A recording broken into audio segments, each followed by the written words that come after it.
ज़रूरी नहीं है कि यहाँ पे आपको अगर कॉफ़ी पीने आपने आना तो आपको जेब में कोई करोड़ों रुपए चाहिए। थोड़े से पैसों में भी ये एंटरटेनमेंट अल्हम्दुलिल्लाह हो सकती है।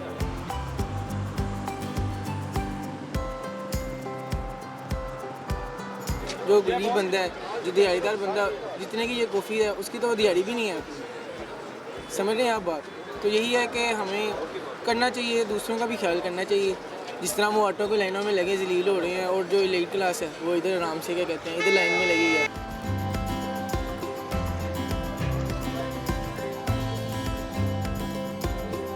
कोई भी चीज़ लाहौर में जब नहीं खुलेगी ना तो रश तो लगेगा और लोगों ने एक दफ़ा ज़रूर ट्राई करना है।